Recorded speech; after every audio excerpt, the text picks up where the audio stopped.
ఇంట్లో కాలజెర్రీ కనిపిస్తే దేనికి సంకేతమో ఇప్పుడు తెలుసుకుందాం. మన ఇంట్లో కాలజెర్రీ కనిపిస్తే కొందరు పెద్దలు దానికి పసుపు కుంకుమ వేసి పూజ చేస్తారు. మరి కొందరు దాన్ని చూస్తే భయపడిపోతారు. అసలు ఇది గుడ్ లక్క బ్యాడ్ లక్క, దీని వెనుక ఉన్న టూ సైడ్స్ ఇప్పుడు చూద్దాం.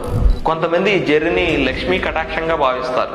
కాలజెర్రీ ఇంట్లోకి సంపదను మరియు పాజిటివ్ ఎనర్జీని తీసుకొస్తుందని నమ్ముతారు. అందుకే దానికి పసుపు కుంకుమ వేసి గౌరవిస్తారు. మరోవైపు నుంచి చూస్తే జ్యోతిష్య శాస్త్ర ప్రకారం జెర్రీని రాహుగ్రహ చిహ్నంగా భావిస్తారు. ఇది ఇంట్లో కనిపిస్తే మీ లైఫ్ లో అడ్డంకులు వచ్చే అవకాశం ఉందని అంటారు.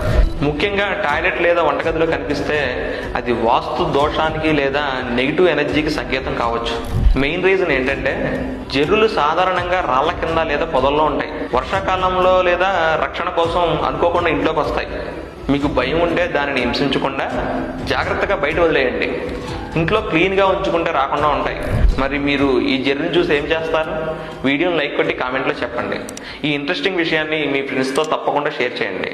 ఛానల్ సబ్స్క్రైబ్ చేయడం మర్చిపోవద్దు.